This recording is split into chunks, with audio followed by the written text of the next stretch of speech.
Liga ni Sinyo may unang event na. Shea sasali ulit ng isa buhay. EJ Power sasali din. So tara.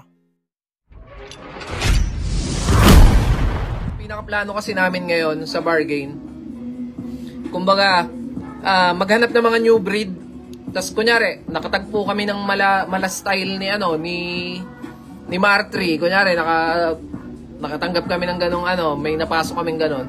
So, yung mga yung mga makikita naming mga style nila o ipapakita nila dito sa pag tumagal na, siguro mga 3 o 5 event, doon na kami kukuha ng mga galing sa Motus, galing sa FRBL, galing sa Pulo, kung saan man na Nakapili na nga si Sinyo ng mga battle MCs na pwedeng sumalang sa kanyang liga. Kaya dahil doon lumabas na ang unang event ng bargain, liga na pinapatakbo ni Sinyo. Mangyayari nga ang unang event sa February 16 ng taong kasalukuyan sa lugar ng Angeles City, Pampanga. Ito nga ay libre para sa lahat. At ang main event nga dito ay kilala na natin, si Calix Battle MC ng Motus kontra kay Markong Bungo na alter ego ni Poison 13. Kaya suportahan natin ang unang event ng bargain. Natatakot kayo dito dahil sa ginawa niya kay Casper. Ayun lang naman highlights ng karir mo, what the rest lugi na. Kaya mo lang naman natalo si Casper sa kadahilan ng corny siya. Bes wala ka nang maloloko dito. Mapurol na yan kilan kahit na labis mambaon. Hindi na baba mo ang metame katana na ngayon. Ang lakas mong mambulabog. O diba kapal ng apog? Marunong kang magmalalim, ako mahusay magtagalog. Ganyan ang mga baliw, nakakaawang nilalang. Di ka naiintindihan, iniintindi ka na lang. Sa kabilang balita naman, si Shea nga ang unang 2x2 at isa buhay champion. Mabigat na achievement na ito para sa isang battle MC. Para kay Shea Smugglers.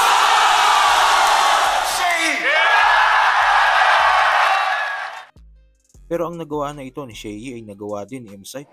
Share na M-Site! Para kay M-Site!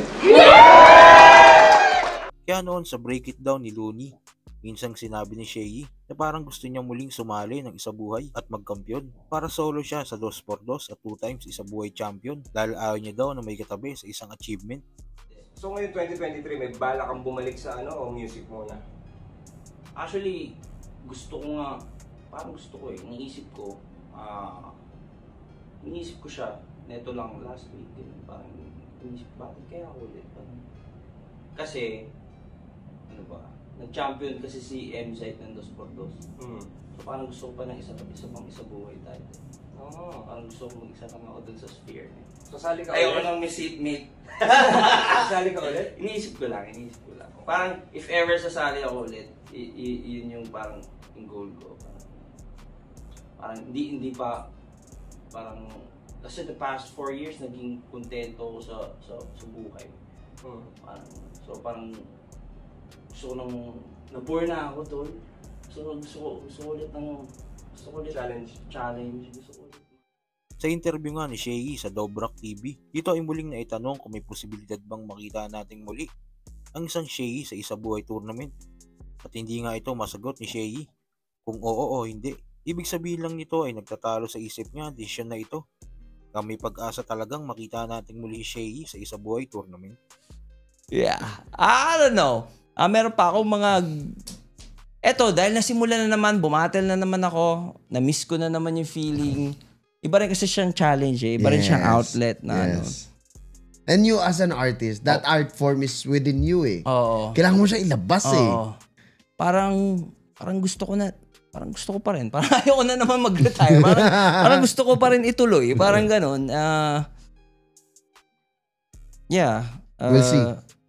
Yeah, pero hindi ko naman, if ever magre-retire ako, wala namang mga oops, I'm done. Walang announcement na gano'n.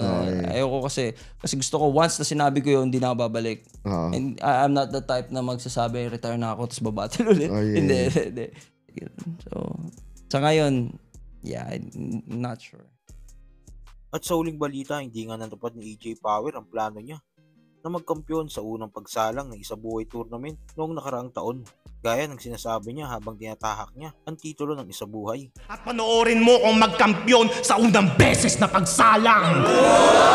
At dun mo ako panoorin magkampiyon sa unang beses na pagsalang. Sa semifinals nga inalaglag siya sa dikit na laban kontra GL. Matapos nga laban nila GL, na-interview si EJ Power nila Zeta.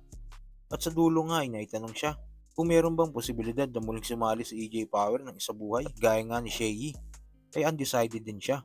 Kaya pwedeng oo, pwede ring hindi. Kaya kaabang-abang talaga ang lineup ng Isabuhay ngayong taon. Siguradong solid ito. Isabuhay? Ayaw mo muna magsalita. Alam mo yun. Ay! So kayo ba, sino ang gusto niyong makitang sumali sa Isabuhay ngayong taon?